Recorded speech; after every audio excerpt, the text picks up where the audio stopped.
What's up, everybody, and welcome to the Other Side of the Firewall podcast, where Monday and Tuesday we talk about different cybersecurity topics. Wednesday is our discussion. Thursday is the Ask a CISP, of which I think Ryan still has 2 in the can.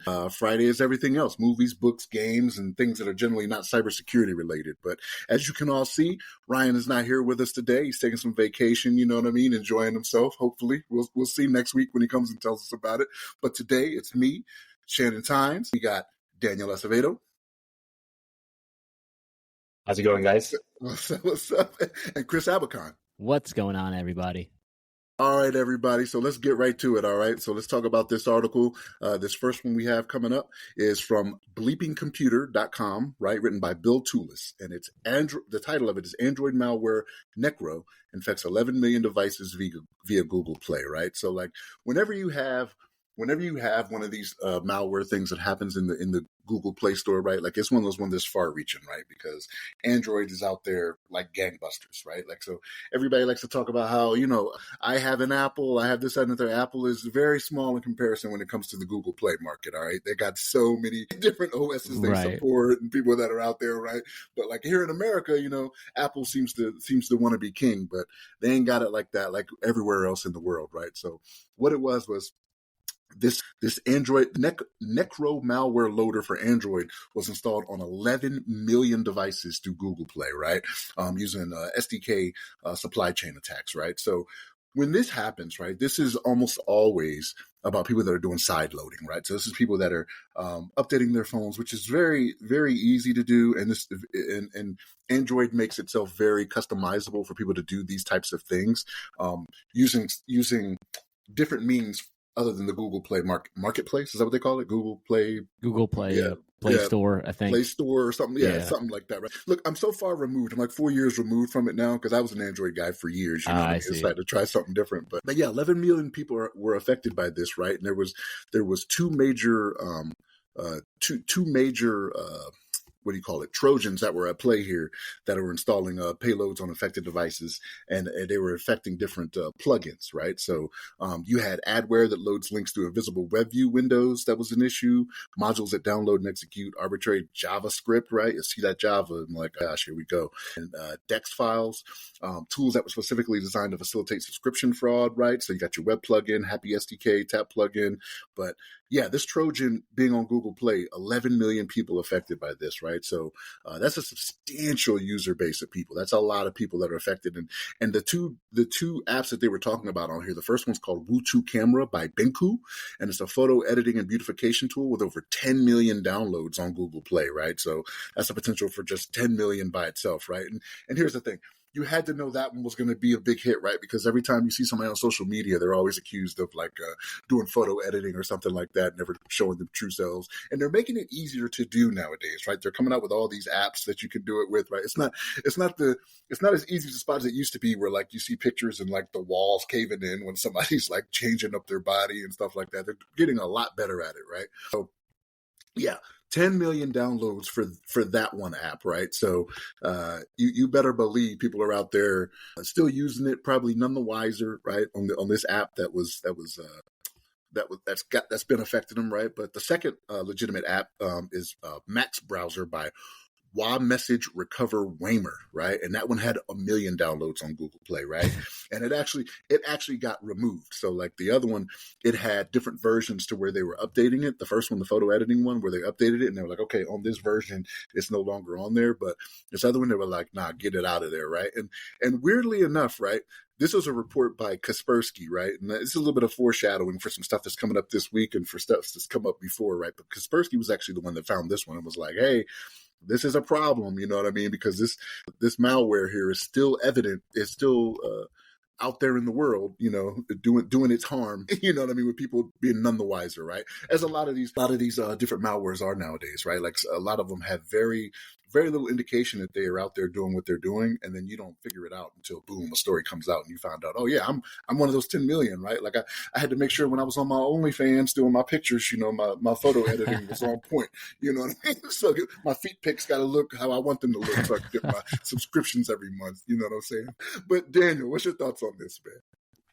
A great article on Bleeding Computer by this guy. I really like the way he broke it down. There's a great diagram of how the payloads get attached to the servers and how the traffic moves. So I really, for our listeners, go and check this article out. Look at that drawing. So you can get like a visual image. I'm a very visual person when it comes to these kind of things, to see how the things traverse. I felt a little ignorant in this article though too, because the acronym SDK I kind of knew before. And I had to look it up, and I didn't realize SDK is software development kit. Yeah. So how this actually went about is that these third-party applications and the developers that were developing these use these SDKs to develop the apps, and then that got published on the Google Play Store, and that's how it kind of circumvented and was released into the wild, so to say. To Google Play's tribute, they said that their Google Play protection, I forget what it's called, opens the applications in the sandbox before things actually get executed on the phone, or they do screening of the applications before it's actually downloaded, and it warns users before they actually download it. And whenever I hear things like that, where this was actually released, it just makes me think that people are like, downloading third-party applications or downloading applications from different stores than the official Google Play Store. And whenever you do that, you kind of like open yourself up for a world of hurt in that aspect as well. So I guess part of it would be just kind of like the social consciousness, cyber consciousness of like, hey, where are you downloading this stuff from? Is it trustworthy? Do I know if this is legit or not? What am I actually allowing into my machine and what it's going to be actually doing?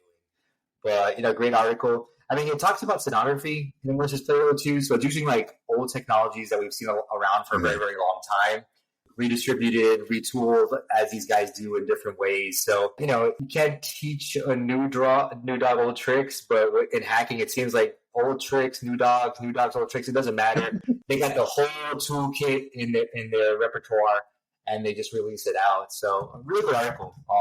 Go out and read it. But what do you think, Chris? I think you hit it right in the head there. I think the Google Play Store, while they do have some security measures in place, especially I think that kind of shows you the genius of this particular malware, or really this little process. They went for the source code, right? They infected or provided malicious source code, which is the software development kits for these specific programs, like you were saying. And I think from there, it's a little bit more difficult to at least discover from the Google Play side. But what I did want to point out one thing, just like a quick Google search, what's the difference? I mean, really, Google Play, Apple Store, a lot of anecdotal evidence out there. Like for my example, right? I always felt like the Apple Store, I think things were more expensive, right? In general, in terms of the apps. But also I felt like the Apple Store had less apps overall. So I just did a quick Google search, and it turns out Google Play has almost double the apps available to it than the Apple Store.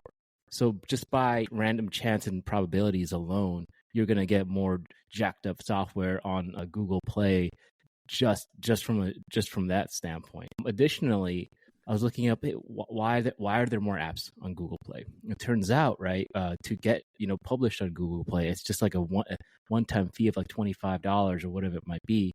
But for Apple Store, you got to pay like yearly $100, $120 a year to maintain your app or make sure that your app stays in the Apple Store. So just there alone, it's like, okay, I think if you're some kind of script kiddie, if you're just like getting started on malware or whatever, I think it's easier to get into it on the Google Play ecosystem, right, versus Apple, which to me, my anecdotal evidence is it's more secure, right? I heard that Apple screens all their apps long before Google implemented their security measures, right? Which rightfully so. I mean, they've done a good job in recent years. But yeah, looking at this diagram, right, they talk about like second stage loaders, event storage, and they have plugins that shell plugins, right, that tie directly into the web servers or the web applications, right? So from there could be a whole host of data that could be exported to whatever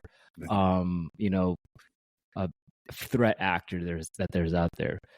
But one thing too, Shannon did mention Kaspersky. Kaspersky is obviously Russian based, but like it kind of goes to show you how they're actually the Russian malware, the Russian, cybersecurity, the government funded, they've got some seriously talented people on their side, right? Yeah. So do not underestimate Russia and Kaspersky. And it's Yeah. funny, the comments on this article were like, oh yeah, the Russians are doing great. I don't see. Thank you, Kaspersky.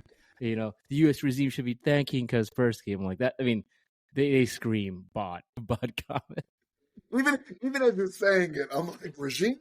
Like, Yeah. Okay, I know what that's coming from. The guy's like the U.S. regime, and then one comment says, "I've been their user since day one, and a supporter had the privilege of meeting His Highness Mr. Eugene Kaspersky himself." I'm like, come on, man, you're trying to tell me who are you trying to convince, bro? Jeez. Yeah, like who are you trying to convince? But yeah, those are my thoughts in a nutshell. Going to the source itself, really genius move, really, really intelligent move. So those are my thoughts. So I didn't know that about the, like, I was sure there was more coming out of the Google Play Store, but I switched over to Apple because I had heard the same thing, right? Like Apple has the walled garden of security is what they used to call it, right? It's the walled garden of security. And I was like, all right, I want to go that route because like when I was on Android, and I had Android for years, right? And I'm not down talking them or anything like that. I enjoyed my experience with them, but I started to see more and more things like this coming out of the Google Play Store where there would be malware injected. And I was like, man, it doesn't seem like they're as stringent, as Apple seems to be, right? And I had heard, Apple apps are going to be more expensive. They're going to charge you for some that you're like, man, that's free over here or whatever. But I was like, I'm not going to pay for anything anyway. So like, if it's an app I got to pay for, I'm like, I ain't paying for it. I'm going to save my $3 or $2 or whatever it is. You know what I mean? I'm cheap like that, I guess. I don't know. But yeah, no, I that is interesting. So like, you have less. What do you call it? Like less barriers, to get onto the Google Play Store, and the user base is larger. You know what I mean? It's more international. So if you are out there trying to do something to where you're doing some ransomware, some malware, or something, you're trying to make some money, like hit it where it's biggest, right? Like where's your greatest opportunity? And apparently that's where it is, right? So yeah, that is an interesting. Yeah. So Daniel, in Japan, do you think you see more iPhones or Androids? Just like, based on just walking around, seeing people on phones, or you don't have enough data yet? I don't have enough data, but I know there's a healthy an iPhone population out here. But you do see some of the Chinese and Korean, Huawei, and Huawei. You see those a lot more here. You don't see those that much in the US at all, especially in the communities where we work and where we deal with. Like, you can't even have those. You don't even have those ones. But yeah, it's a good mix. It's funny because one of my coworkers who's Japanese, he actually has a Huey, or one of the newer Huey Huawei's, and his thing's actually kind of sick. It's like a really nice phone. I'm sure it is. And like the cat, but he doesn't use it at work. But he brought it in to show us, and I was like, man, that is a nice phone, though. I was like, well, one day maybe when I'm retired, it'll be my secondary phone. I wouldn't use it for anything important like banking. But just to watch stuff on it. I mean, you figured like everything is produced in China, right? All like Foxconn, all everything. So they're like, all it takes is one guy to be like, steal the, copy some technology and call it a day, right?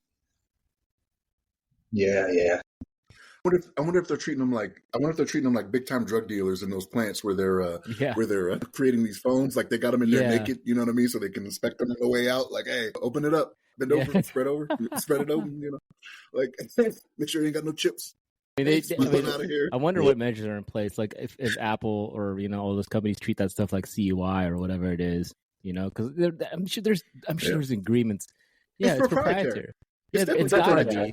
Different company, but you never know. Just like again, sheer probability somebody's going to be out there. I mean, the government's out there. So you never know. You never know. And one other thing, you mentioned Huawei. I just thought of this randomly, but when I was back during active duty, I was in Brazil, like on a Brazilian ship during an exercise. Right, I was talking to some of the IT guys. I was talking to some of the officers. I noticed they had some really cool watches on, right? And I was like, "Hey, what brand is that watch?" He's like, "Oh, it's a Huawei. We like a bunch of people got it." He's like, "Much cheaper than Apple Watch." I mean, there it is, right? There it is. And I think in my experience, I'm sure you guys have been to the European region. Most people in Europe, they're all about Android, right? A lot of people are. There's a lot less. there's a lot less Apple users there. So, I mean, that's just my anecdotal evidence, right? It's just my biases that I've built up, right? Even with Apple, when they were first coming out, when they were building them, they were being built in China, but they weren't in the Chinese market for sale. That's something that's fairly recent, right? Like I want to say last 6-7 years. I could be wrong on the math on that, but it was not initially sold out there in China, right? So like the first iPhone came out in 2008 or something like that. Was the first release of the first one? And even though they were being manufactured over there, they were like, "Nah, you can't have it." You know what I mean? So like they weren't even in that market of 1.5 billion people at the time. You know, so. So you can get Huawei phones on T-Mobile, I think. I'm looking, just like Googling out of where can I get a Huawei, like a Huawei phone, right? The One Plus, so Huawei here, like $250 for a Huawei phone, 6.5 inch. It's just like come. Yeah, there's just a lot of. It's just there's a reason for that. If it's too true, if it's too good to be true. Exactly. Yep. Exactly. So. All right, everybody, we're going to go ahead and wrap up this episode here. So, look, hit up all the social media platforms that go by the podcast name, right? Either the other side of the firewall, the other side of FW. Check out ramcyber.io, which will be the landing page where everything is going to eventually be tied in, right? That's not the case now, but that will eventually be the case. Everybody, go out there and find, Ryan on his social medias, right? He goes by Rai Security Guy, right? You can find him on all the social media platforms, right? He's out there in force, you know what I mean? And Daniel, where can they find you? On LinkedIn under my name, Daniel Acevedo. And you, Chris? LinkedIn under my name, Chris Abacon. Last name is spelled A Bacon. I love that A Bacon thing. I don't know why. Hey, it works for me. It sticks with you. It sticks with you, right? They're like, oh, A Bacon, that's easy to spell. All right, everybody out there, stay safe, stay secure.